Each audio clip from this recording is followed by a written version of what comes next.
A la 1 de la tarde, 3 minutos, damos la bienvenida a todos ustedes, los fieles seguidores de Extra News y Latino América al Día hoy, con este enlace en vivo y en directo, donde estará la Casa Blanca en esta rueda de prensa, enlace de la Casa Blanca. Bienvenidos.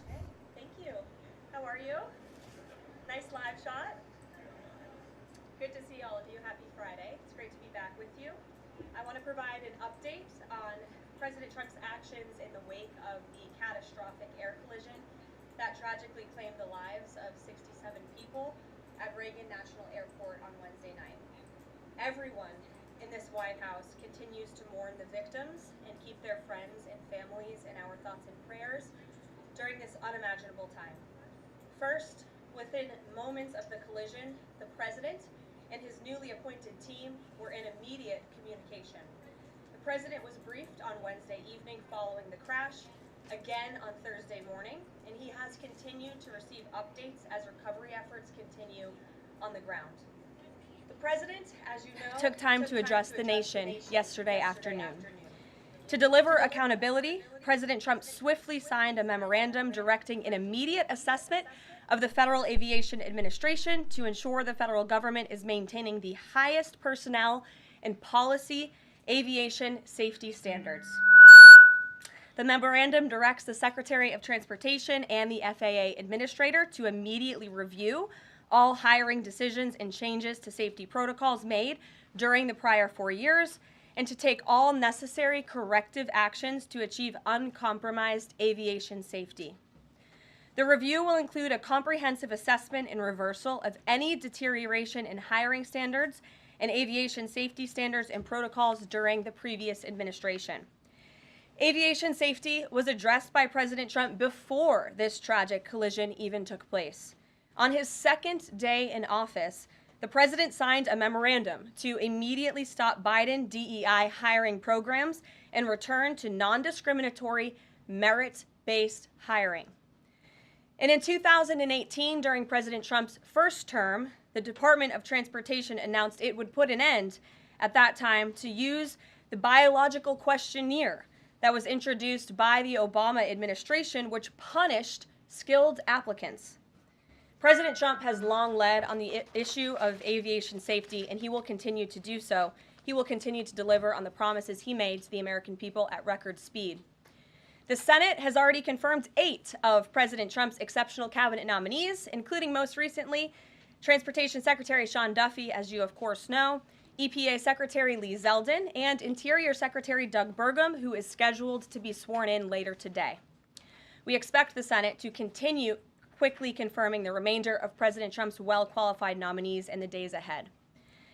Earlier this week in the East Room, the president proudly signed the Laken-Riley Act into law, surrounded by Laken's loving parents and sister.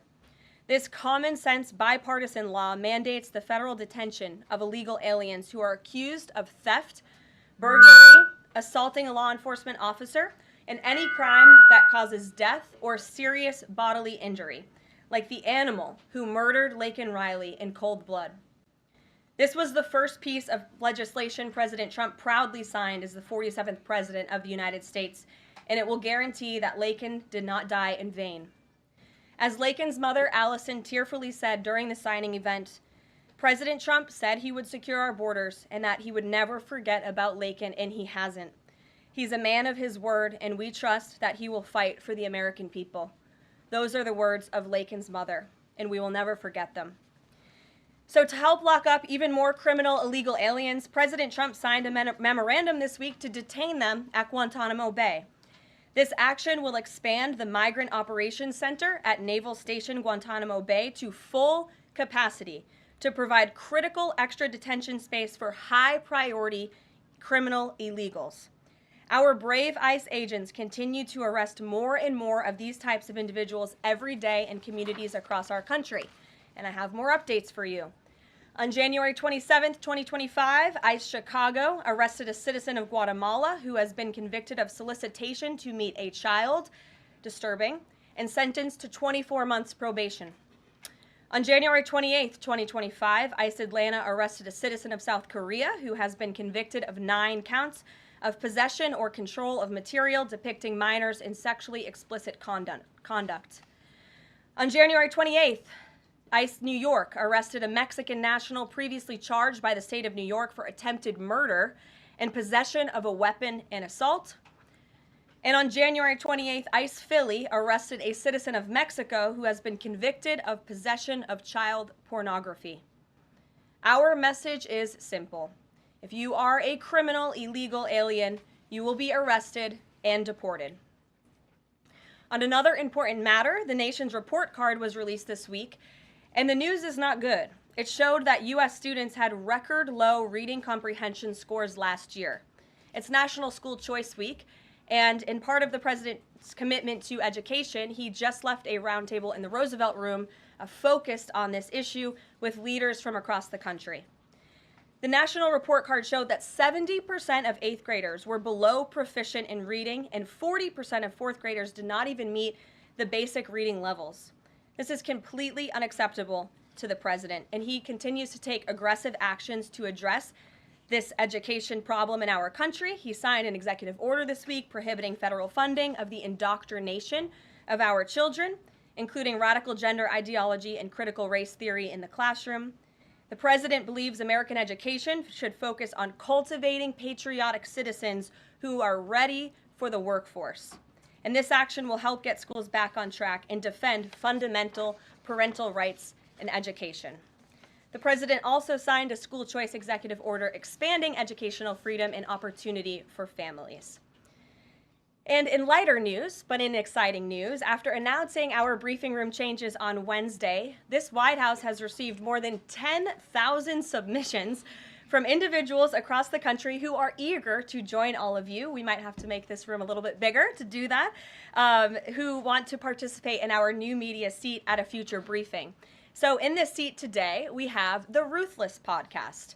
They humbly started by entertaining small audiences on Capitol Hill, but after 4 years, this program has become one of the most influential podcasts in America. They previously reached #1 on the charts and earned over 25 million downloads as they deliver political news with a humorous touch. The hosts are Josh Holmes, Michael Duncan, Comfortably Smug, and the man joining us today, John Ashbrook. So with that, I will take your questions. John, please kick us off. Thank you very much. Sure. Caroline, in your first briefing, the media went after this administration for deporting illegal immigrants they claimed were not criminals. That's The right. question is, do you think they're out of touch with Americans demanding action on our border crisis? The media out of touch? I think that media it certainly is out of touch, and I think that's proven by a number of things, John. #1, there was a New York Times poll that was released prior to President Trump's inauguration by the New York Times, which of course is a legacy media outlet, that showed that 83% of Americans support deporting the individuals that you mentioned, illegal immigrant criminals, especially those who have committed heinous crimes in the interior of our country. And I received a very actually interesting statistic on this front from ICE this week. 97% of the deportations that this administration has made thus far are of individuals who had a removal order from the previous administration, but were never removed from the interior of our country. So this shows that the previous administration was actually defying our laws, and all this administration is doing is simply following the laws, the immigration laws of this great country. Thanks for the question, John. Anything else? No, that's it. Okay, great. Peter. Thanks, Caroline. If President Trump is telling us that air traffic control towers are staffed with unqualified controllers, these DEI hires who never should have been brought on, then it's not safe to fly commercially, is it? The president was asked and answered this yesterday, and he believes that it is still indeed safe, and Americans should feel safe traveling our skies. With that said, two things can be true at the same time, and we certainly have seen the deterioration of federal hiring standards at the Federal Aviation Administration, and the president wants to increase those standards. He wants pilots in this country who have the great responsibility of flying American citizens by the tens of millions every single day to be chosen for that position based on their merit and their skills. And so the administration will continue to prioritize this. Was the air traffic controller in the DCA tower on Wednesday night hired or not fired at some point because of his or her race? That investigation is ongoing. And so when we have updates on the exact individuals who were involved in the collision, including the air traffic controller, also the pilots of the helicopter and others, we will confirm those. I don't want to confirm names from this podium today. We're not in a position to do that. But I will say the president has still rightfully pointed out that there has been problems with the aviation industry over the past several years. And this started under Barack Obama in 2014. And when the president says on Truth Social, the Black Hawk helicopter was flying too high by a lot, it was far above the 200-foot limit, that's not really too complicated to understand, is it? Is he suggesting a helicopter malfunction or a crew error or a crew doing this intentionally? No, the president is simply stating what he said in that Truth Social post, which is that the helicopter was flying higher than it should have been, which is one of the reasons that led to this collision. And the other reasons for that are still being investigated, and I will let that investigation play out. Kelly. Some of our colleagues have obtained a memo from the Defense Intelligence Agency that talks about not holding any activities or programming related to Black History Month to be in line with the president's views on diversity, equity, and inclusion. Does the president plan to have a proclamation about Black History Month? In his first term, each of the 4 years of his term, he did so and called on those in government to have programming activities and celebrations.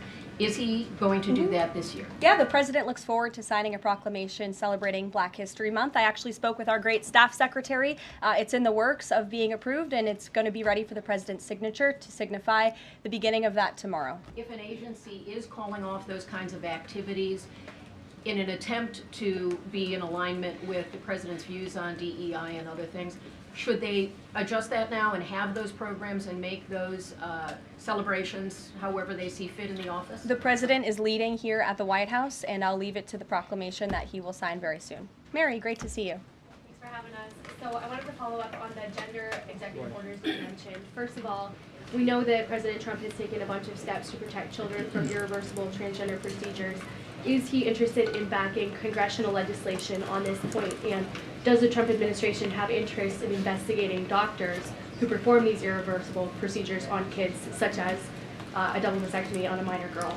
Well, the president has already taken a very strong stance on this issue this week with the signing of his executive order, a few executive orders in this space. First, he made it the official policy of the federal government that there are only two sexes, male and female, and we have directed all federal agencies to comply with that policy. As for congressional legislation to support the president's agenda in this space, and certainly ending the mutilation of young children, the chemical castration of young children, which is a barbaric practice that the vast majority of Americans do not support for young minor children. Certainly the president would support Congress's efforts, as he has already made that very clear this week. Jennifer. On Rick Grinnell's trip to Venezuela to meet with Nicolas Maduro, is there anything you can share on timing on that, what his agenda is, what the mission of that trip is? Yes, so I can confirm that Rick Grinnell is in Venezuela today. I can confirm that Rick Grinnell is going to Venezuela, or is in Venezuela, with two immediate directives from the President of the United States.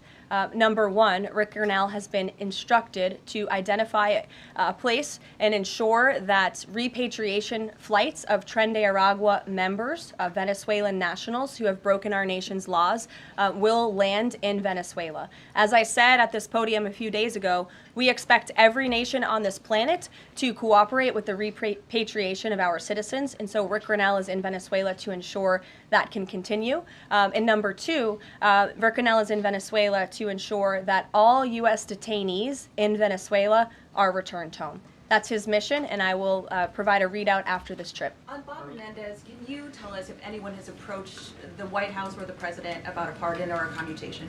I have not been part of those discussions. If they have, I am not sure if they have, but I won't speculate on potential pardons that may or may not happen. To my awareness, the answer is no. Justin.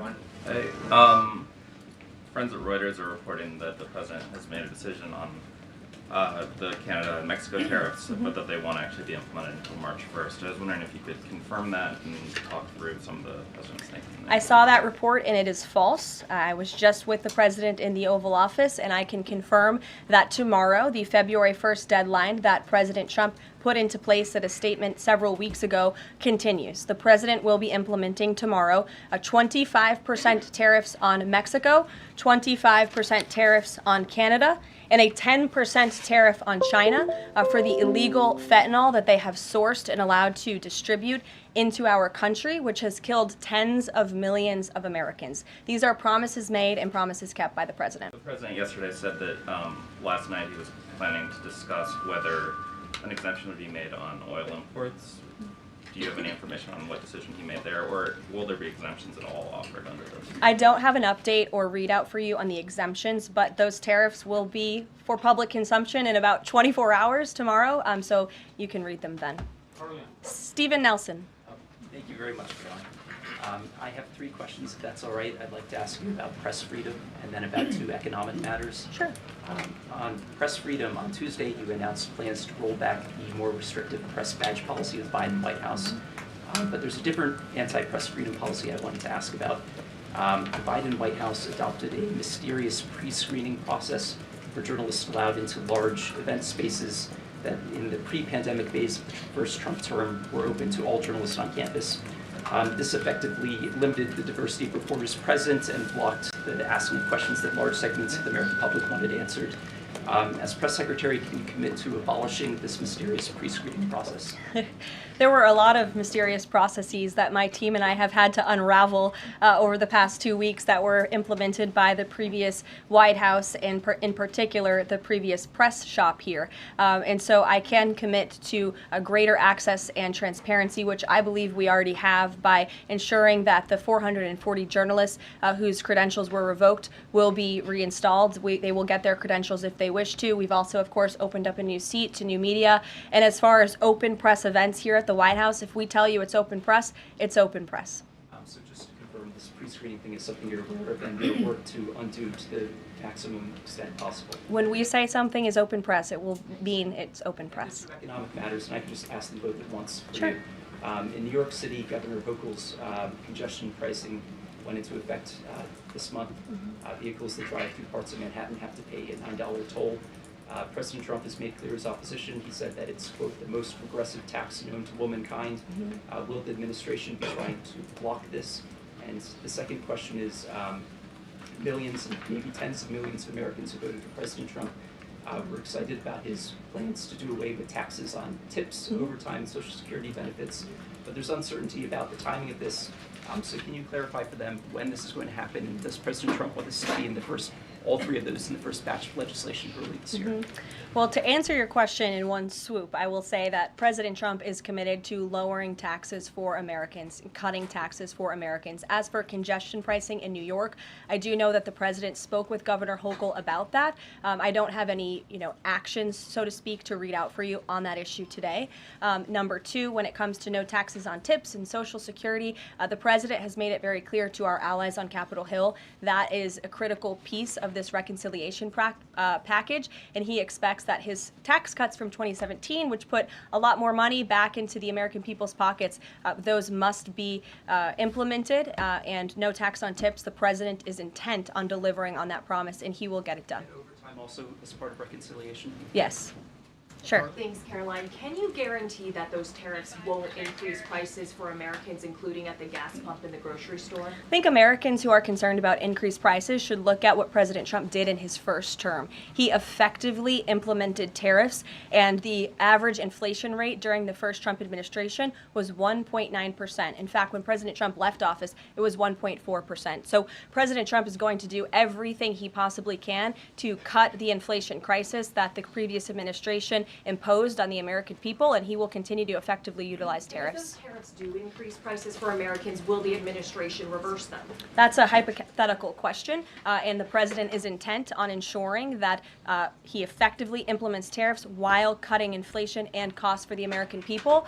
And, the media has this way of just looking at everything in a microscope rather than looking at the whole of government economic approach that this president is taking. He will effectively implement tariffs. He's also, as I just answered from Stephen's question, committed to tax cuts. He's also clearly committed, as evidenced by his executive orders, to unleashing the might of our energy industry, which we know will eventually drive down inflation, and all the other economic measures that this president has made will have a Trump incoming economic boom, just like we saw in our first term. And has the White House Sure. found any? Fox Business, yes, Yeah, go ahead. thanks. Thanks, Carol. You're welcome. Justin Trudeau, the Canadian Prime Minister, said today that if the U.S. imposes tariffs, he will respond and he will not relent until the tariffs are removed. Are we seeing the start of a trade war with Canada?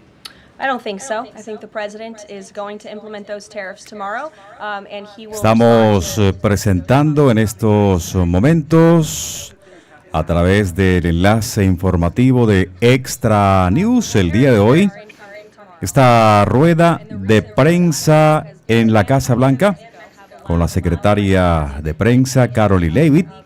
Nosotros estaremos más adelante, por supuesto, llevando esta información a todos ustedes totalmente subtitulada.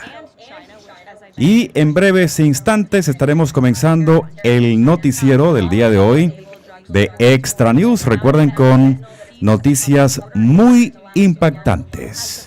Noticias de última hora en este su enlace informativo de Extra News. Reiteramos, el presidente Trump le dice a los agentes del FBI que despejen sus escritorios antes del día lunes. Además, Trump revela detalles del accidente aéreo. También Trump dice a la Corte Suprema,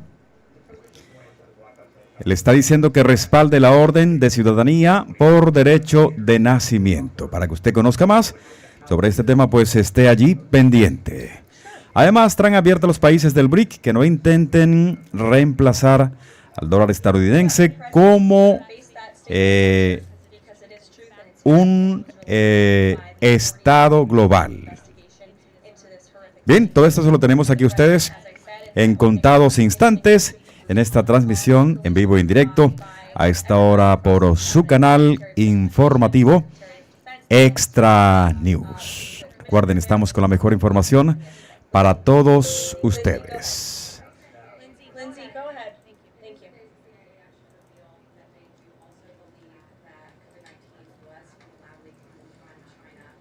How is the president planning on responding to this additional intel from the CIA, and will it impact how he responds to the terror? Yeah, kudos to John Ratcliffe for revealing that truth and that fact to the American people.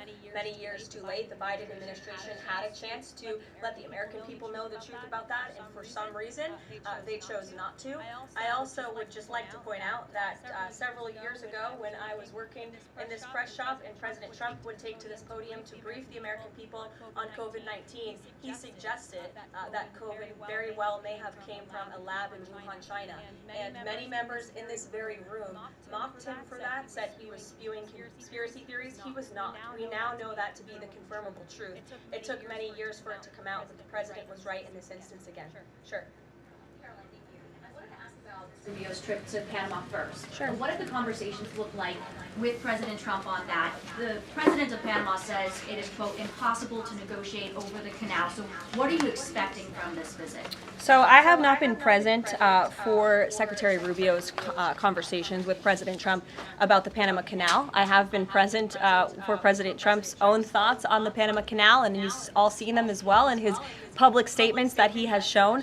He believes it's unacceptable that the canal is essentially run by the Chinese Communist Party. If you look at both ends of the canal, massive Chinese Communist Party linked companies run the canal. That's unfair to the American people, many of whom lost their lives many years ago building this canal. The American taxpayers are paying millions of dollars for the canal, and the president believes it's in our national interest as a nation for Secretary Rubio to go there and begin these discussions, and that's exactly why he's doing that. Sure. Thank you very much, Caroline. Is the United States in the process of pulling out of Syria militarily? Because the president wanted to do that in his first term as well, and he had a lot of pushback from the Pentagon and Congress. And based on what he said yesterday, is he considering doing that in a short time? The president was asked and answered this question yesterday, and he, as the commander-in-chief of the United States military, reserves the right to review troop deployments overseas at any point in time. Is that a topic right now? Yes. Thank you. Two questions. So we now know that the staffing was not normal at the air traffic tower, and so with the government freezing the hiring of new federal workers and offering buyouts, are you not afraid that more incidents of different kind could happen with less staffing in different agencies? Well, the president is intent on ensuring that we are increasing staffing at these agencies, and that's why he signed a very strong executive order on his second day in office, immediately terminating DEI hiring practices at the FAA. He also, following the tragic crash, as you all know, in the Oval Office yesterday, signed a memorandum directing an immediate assessment of the FAA to ensure the federal government is maintaining the highest personnel and aviation safety standards. And I would also just say there's a cultural piece to this as well. If you are an American who has spent many years studying aviation and you graduate from school and you're an air traffic controller based on skill and merit, and then you apply for a job and you're forced to fill out a biographical questionnaire asking you the color of your skin and asking you where you're from in details that aren't relevant at all to the job description, I think that deteriorates the morale of people in this industry. And if you talk to people in this industry, they'll tell you that. In fact, many of them filed a lawsuit against the FAA a couple of years ago under Joe Biden's administration because they were denied positions because of this DEI hiring practice that was putting identity politics over merit and skills. That's unacceptable, and I think just to put a fine point on this, because this is the third or fourth question I've answered on this subject, when you are flying on an airplane with your loved ones, which every one of us in this room has, do you pray that your plane lands safely and gets you to your destination, or do you pray that the pilot has a certain skin color? I think we all know the answer to that question, and as President Trump said yesterday, it's common sense. Rob Crilly. Yeah, I'd just like to follow up on that last question, actually. Has there been any sort of assurance from the FAA that they will immediately improve staffing levels, given the reports of not normal staffing levels on Wednesday? Oh, absolutely. You had Secretary Duffy here yesterday at the White House at this podium saying that he is on it, and we can all trust that he definitely will be. John Decker. Thanks a lot, Carol. You followed me, right? Yes, I did. Thank you very much. As long as your name's still John Decker. It is, absolutely. Thank you. The president's meeting today with the founder and CEO of NVIDIA. What is that meeting concerning, and who sought that meeting? I don't have details on this. It's a private meeting. It will take place at 2:30 p.m. I'll try to get there in time, and I can let you know after. How's that? On Guantanamo Bay, can you give more details about setting up that detention facility at Gitmo? How will that come about? What's the timing in terms of standing it up? And of course, this has happened before during the Clinton administration. Yeah, that's right. Detainees of Cuban and Haitian descent were both detained at Guantanamo. Are you looking at that model in setting up this detention facility? Secretary Hegseth, I believe, was on television this morning answering this question, and he said that the Department of Defense is already on it.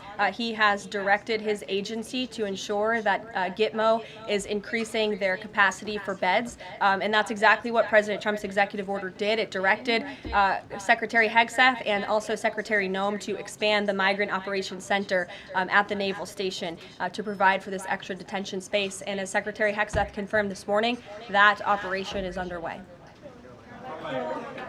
Sure. Caroline, on the tariffs, can you clarify whether those will actually be going into effect tomorrow, or Yes. whether there might be some lead time? Yes. And are those, they will be going into effect? Correct. And are those meant to be in place long term, or is there a scenario in which Canada, Mexico, and China can offer concessions and then they would be removed? At this point, the president has made it very clear those tariffs are going to be implemented and in effect. If the president at any time decides to roll back those tariffs, I'll leave it to him to make that decision. But starting tomorrow, those tariffs will be in place. Sure. Thanks, Caroline. Yes.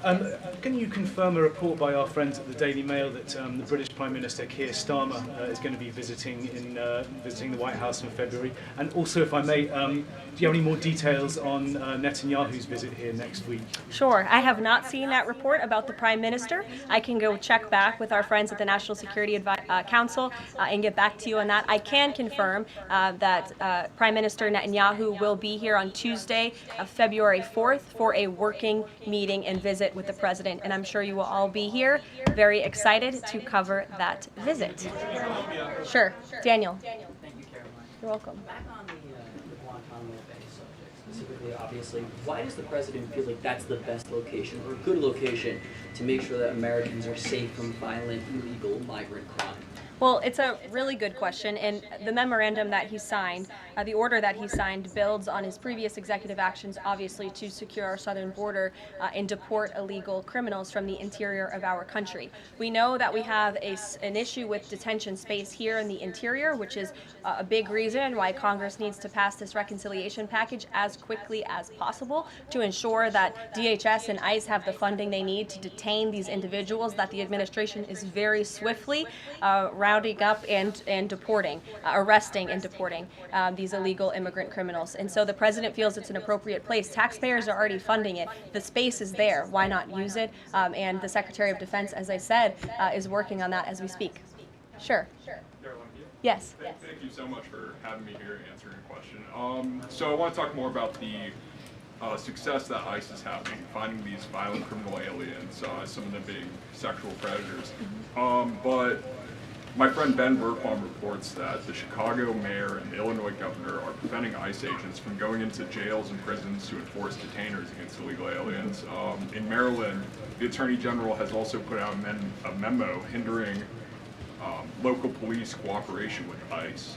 Does the administration have any comment on leftist state and local officials defying ICE and Trump's deportation efforts? Yeah, I think it's very interesting that Democrat officials in these cities who have been completely overrun and overwhelmed by illegal immigrant criminals would refuse support and help to cure this problem that has especially taken over their cities. I guess they don't want to admit they've been wrong with their sanctuary city policies. I'm not sure. You'll have to ask them about their intentions, but they would be very wise to comply with this administration because this administration is hell-bent on enforcing our nation's immigration laws, and this administration will continue to arrest and detain and deport illegal migrant criminals. And what we won't do is defy our nation's immigration laws like the previous administration, who had these orders of removal on illegal immigrants across the country and were refusing to execute on them. We will continue to remove illegal criminals from our nation's interior. Are these sanctuary city leaders, are they violating the law? I would certainly think so. I'd have to check back on which specific law they're violating, but certainly if they're not enforcing our nation's immigration law, sounds like they are breaking the law. And I would also add that their constituents don't approve of that. You've seen residents in Chicago show up at their city council meetings infuriated with their leadership in that city because they are working very hard to provide for their families. They want public safety and law and order, and their officials have abandoned those very basic American principles in these cities. And the American people want law and order. It's, again, an overwhelmingly popular policy to deport illegal criminals from our nation's interior, and this administration will continue to affect that goal. Sure. Question on Colombia. We just interviewed Colombian President Gustavo Petro, and he insisted that he's not going to take any Colombian deportee from the U.S. if they arrive in South America handcuffed. How this administration responds to this? When did the Colombian president make those remarks? During an interview with us at Univision. Well, I will share those with the President of the United States, and I will get back to you on his response. What happens if Nicolas Maduro? Caroline, there are more than 150,000 disabled Americans who are working today. The president talked a lot yesterday about hiring the best and the brightest to work in the federal government.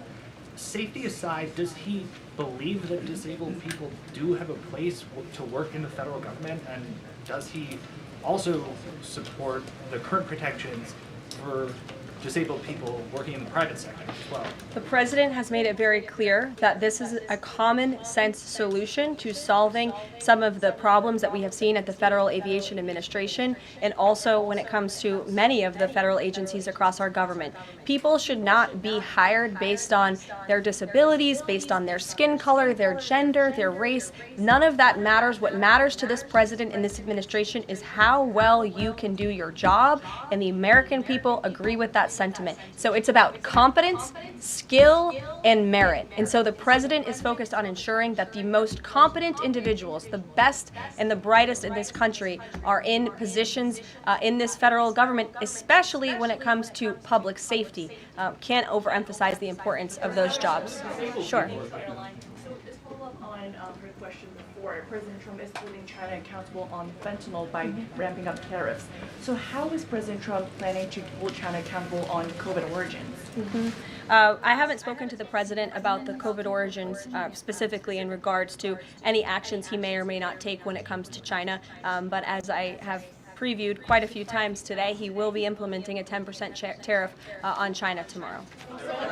Sure.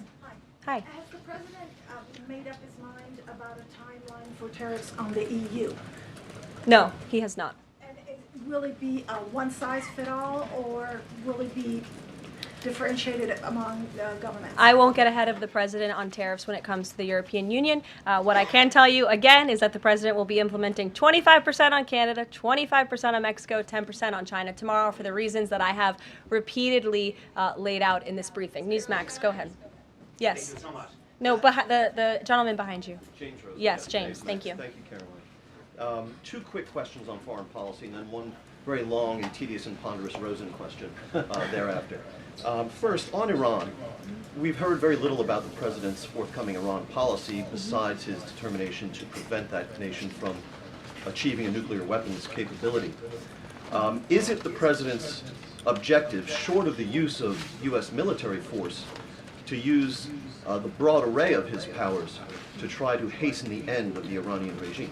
I think the president has actually made his position on Iran very clear, and he made that clear when there were the negotiations about the ceasefire, which we know obviously is now in place, and the deadline on that ceasefire has continued. He said that Hamas and Iranian-backed terrorists would have hell to pay if that ceasefire didn't move forward, and then quickly thereafter it did. I also do have news on the hostage front, which I'm very surprised nobody asked about this because it is big news story. And the White House applauds the release of 8 additional hostages from Hamas captivity, thanks to the ceasefire deal secured by President Trump.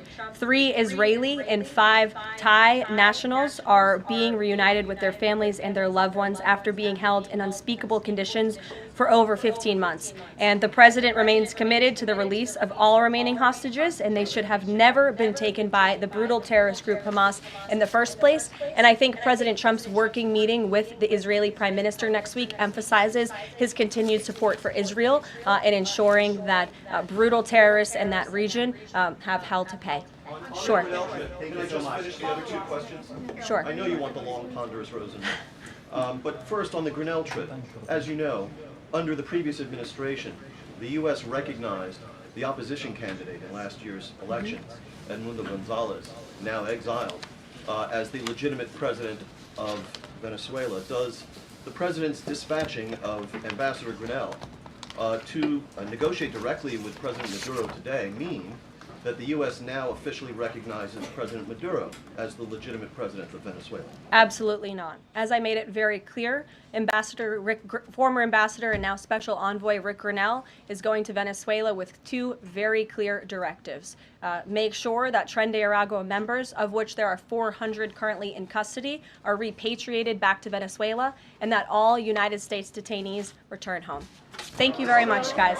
Just on the president's use of language in this room yesterday, Sure. and without seeking to cast myself as some kind of moral exemplar because it's rather late in the day to try. Nonetheless, this was an event yesterday that began with a moment of silence for the victims of the air crash and the president's own invocation of, quote, a loving God. And then he uncorked that expletive to insult a former cabinet officer. It was the same expletive that I saw him use in East Room in 2020 when he famously held up the Trump acquitted headline.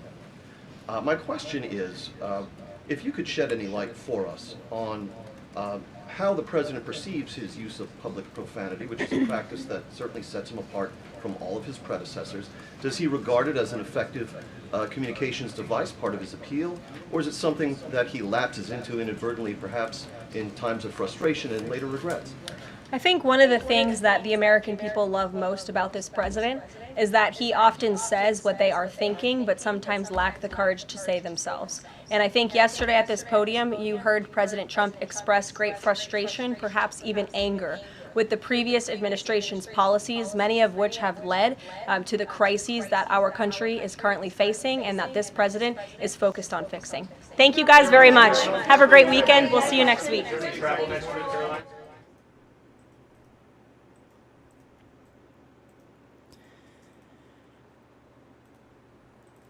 Y de esta manera está culminando la rueda de prensa en la Casa Blanca, la cual tendremos totalmente subtitulada más adelante aquí en Extra News. Mientras tanto, vamos con el noticiero del día de hoy. Mucha atención porque Donald Trump le está diciendo a los agentes del FBI que despejen sus escritorios antes del día lunes. Esto es Extra News, sean bienvenidos a este enlace de noticias del día de hoy. Atención porque está sucediendo ahora y ustedes lo tienen en primicia a través de este canal informativo. Mientras el presidente Trump continúa limpiando la casa dentro del Poder Ejecutivo, esta semana comenzaron a surgir informes de que varios altos funcionarios del FBI están en la mira. Varias fuentes informaron que la oficina informó a estos agentes que podrían retirarse, renunciar o ser despedidos tan pronto como a principios de la próxima semana. Según se informa, entre los funcionarios se encontraban subdirectores ejecutivos y agentes de alto nivel en oficinas de campo, incluidos algunos que supervisan la seguridad nacional y las investigaciones criminales y fueron promovidos por el exdirector del FBI, Christopher Wray. Wray renunció al final del mandato del expresidente Joe. Trump había dejado en claro su deseo de reemplazar a Wray, a quien había designado durante su mandato anterior por Kash Patel, un aliado político leal. El Departamento de Justicia dijo el día lunes que despidió a más de una docena de abogados que ayudaron a procesar a Trump en los documentos clasificados y los casos del 6 de enero que fueron abandonados después de que ganó la reelección. Según se informa, los mensajes llegaron el jueves mientras Kash Patel, la elección del presidente para reemplazar a Wray, testificaba ante los senadores durante una audiencia de confirmación. Trump se ha enfrentado con el FBI en el pasado, incluso cuando emitió indultos generales a los acusados o condenados en relación con la protesta del 6 de enero del 2021 en el Capitolio de Estados Unidos. También se produjo el allanamiento federal en su residencia personal en Mar-a-Lago, en Florida. Durante la audiencia del Comité Judicial del Senado, Patel dijo que no tiene conocimiento de ningún plan de represalia por parte de la administración del presidente Trump. ¿Tiene usted conocimiento de algún plan o discusión para castigar de alguna manera, incluido el despido de agentes del FBI o personal asociado con las investigaciones de Trump?, preguntó el senador demócrata Cory Booker. No estoy al tanto de eso, senador, respondió Patel. Aunque Patel ha sido nominado, no se ha confirmado oficialmente un director para hacerse cargo, por lo que la noticia del ultimátum fue alarmante para los involucrados. Las noticias a esta hora del día se las tiene su bloque informativo de Extra News. Ya le pedimos a la gente que se conecte a nuestro chat informativo y nos diga de dónde nos está viendo para enviarles un saludo muy ameno en este momento del día. A propósito, preguntamos a ustedes, ¿cree que habrá renuncias o despidos por Trump antes del lunes, sí o no?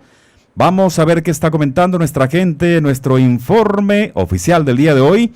Vamos a entrar a nuestro canal de YouTube para mirar más detalladamente cómo están votando nuestros fieles seguidores de acuerdo a esta pregunta que lanzamos en el día de hoy. ¿Cree que habrá renuncias o despidos por Trump antes del lunes? El 96% dice que sí, el 4% dice que no, para un total de 68 votos. Esperamos que ustedes estén entrando a nuestro canal oficial de YouTube, BREZNER Studio, y vayan a la pestaña Comunidad y dejen allí su respectiva votación.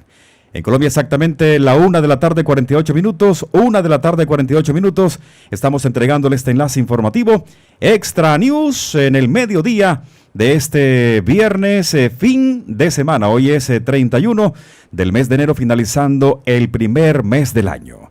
Atención porque está sucediendo ahora. Trump dice el Black Hawk volaba demasiado alto antes de colisionar. El presidente Trump dice que el helicóptero Black Hawk del ejército involucrado en la tragedia o la trágica colisión del día miércoles con un avión de pasajeros de American Airlines en el aeropuerto nacional Reagan estaba volando demasiado alto por mucho. En una publicación en su cuenta Truth Social el día de hoy expresó esto en horas de la mañana. El helicóptero Black Hawk volaba demasiado alto por mucho. Estaba muy por encima del límite de 200 pies. En realidad no es demasiado complicado de entender, ¿verdad? Es lo que dice Donald Trump. Trump no citó inmediatamente ninguna fuente ni proporcionó ningún detalle adicional. Es lo que se conoce hasta el momento. Son las imágenes que estamos viendo de este trágico momento, presentándoselas a todos ustedes en estos instantes. El accidente hizo, por supuesto, que se presentara un deceso masivo de 67 personas que fallecieron, 60 pasajeros y 4 miembros de la tripulación del vuelo 5342 del American Airlines y 3 a bordo del helicóptero del Ejército. La Junta Nacional de Seguridad del Transporte ha recuperado las grabadoras de voz y datos del avión y está evaluando la información que contienen. Escuchemos en primicia aquí en Extra News.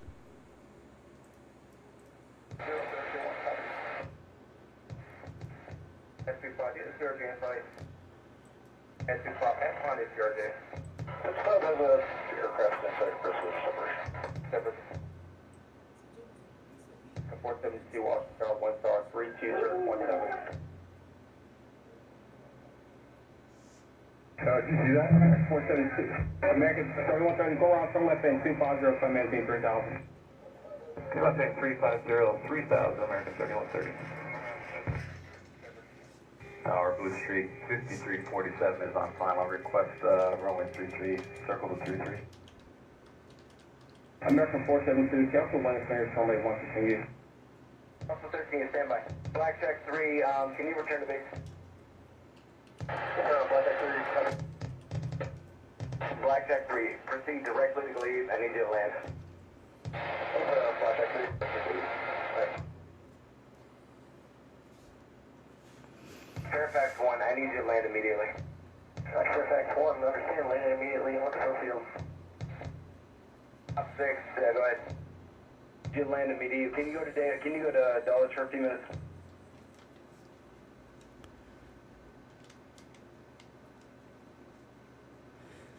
Las imágenes en exclusiva que presentamos a través de Extra News en estos precisos momentos para todos ustedes. Tras esta colisión, por supuesto, la noche del miércoles en Washington, D.C.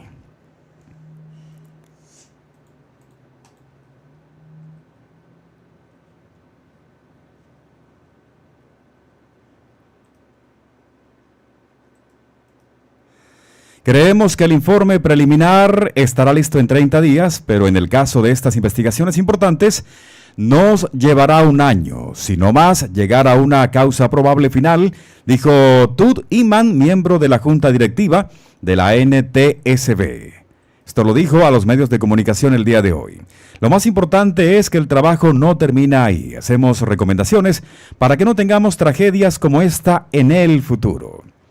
Las noticias como son, las tiene Extra News siempre en primer lugar con todo este bloque informativo, actualizándolos a todos ustedes y ya vamos a entrar a las redes sociales en breves momentos.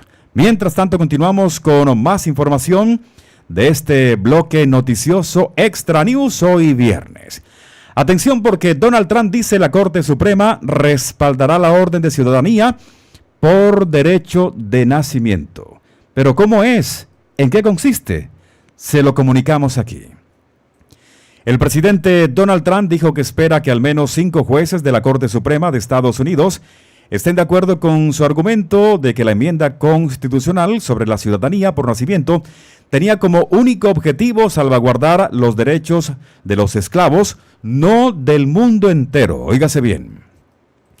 En su primer día en el cargo, Trump emitió una orden ejecutiva que ponía fin a la ciudadanía por derecho de nacimiento para los menores nacidos de extranjeros sin documentos que se encuentran en Estados Unidos sin autorización. Y un juez federal bloqueó la orden poco después. Pero el día de ayer, Trump dijo que espera que la Corte Suprema se ponga de su lado y que gane, por supuesto, su caso. Es lo que informa. Según la 14ª enmienda a la Constitución, aprobada en 1868, todas las personas nacidas o naturalizadas en los Estados Unidos y sujetas a su jurisdicción son ciudadanos de los Estados Unidos y del estado en que residen. Pero Trump dijo que la enmienda estaba destinada a los hijos de los antiguos esclavos, lo que la hacía buena y notable, pero agregó que no se aplica a los extranjeros indocumentados. Esto no estaba pensado para que todo el mundo viniera y se amontonara a los Estados Unidos de América, con gente totalmente no cualificada y con hijos que tal vez no estuvieran cualificados, dijo. Esto no estaba pensado para eso, es lo que expresa Donald Trump. Sin embargo, el juez de distrito estadounidense John Cohenor en Seattle dijo que la orden de Trump es flagrantemente inconstitucional. Francamente, me cuesta entender cómo un miembro del Colegio de Abogados puede afirmar de manera inequívoca que se trata de una orden constitucional. Me deja perplejo, dijo Cohenor a los abogados de Trump la semana pasada mientras bloqueaba la orden, según informa el New York Times. La orden de Trump declara que los menores nacidos en Estados Unidos de padres de extranjeros sin documentos después del 19 de febrero ya no serán considerados ciudadanos estadounidenses. La orden se extiende a los bebés nacidos de madres que también están en Estados Unidos temporalmente, pero de manera legal como estudiantes, universitarias, turistas, trabajadores temporales, si el padre tampoco es ciudadano. Grupos de activistas, mujeres embarazadas y 22 estados han presentado 6 demandas para detener la orden ejecutiva del presidente Donald Trump. Según precedentes legales, la enmienda ha sido interpretada durante mucho tiempo para incluir a todos los bebés nacidos en Estados Unidos, con excepción de aquellos nacidos de padres diplomáticos extranjeros acreditados, los no ciudadanos en territorio estadounidense, ocupado por un ejército invasor y durante un tiempo, los menores nacidos de padres nativos americanos en reservas. Mientras tanto, el abogado del gobierno federal, Brett Shumat, argumentó que la orden de Trump sobre la ciudadanía por derecho de nacimiento es absolutamente constitucional. Óigalo bien. Dijo que los extranjeros sin documentos siguen sujetos a una potencia extranjera y no tienen ninguna lealtad hacia Estados Unidos y tampoco la tendrían sus hijos si nacieran en ese país, Estados Unidos. Esas son las noticias que presentamos a esta hora de la tarde, las 13 horas 57 minutos, 13 horas 57. Vamos a estos momentos a entrar a las redes sociales para ver lo que acontece. Vamos a actualizarlos en estos precisos momentos a todos ustedes en este bloque de noticias del día de hoy. Vamos a ir a la red social Truth y está publicando Donald Trump lo que acabamos de decir. El helicóptero Black Hawk volaba demasiado alto, por mucho, estaba muy por encima del límite de 200 pies. Dice, en realidad no es demasiado complicado de entender, ¿verdad? Es lo que publica Donald Trump en estos precisos momentos. Vamos a actualizar la página Truth, por supuesto, para entregarles más información en estos precisos momentos. La elección de Joe para dirigir la FAA. Vamos a ver qué dice por acá en lo que está publicando Donald Trump en estos instantes.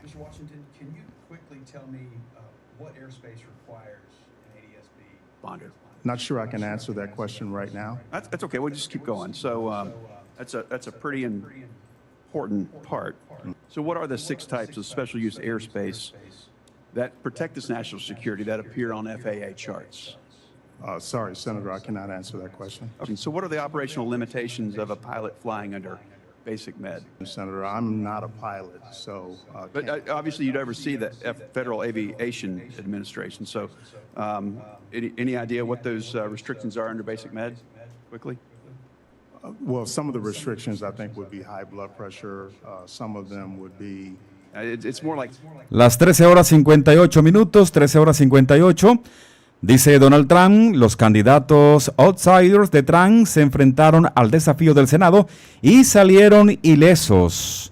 Bueno, estamos también presentando apartes de lo que aconteció ayer con la audiencia de confirmación de Kash Patel, Tulsi Gabbard, entre, por supuesto, Robert F. Kennedy Jr., que también estaba allí en esta audiencia de confirmación.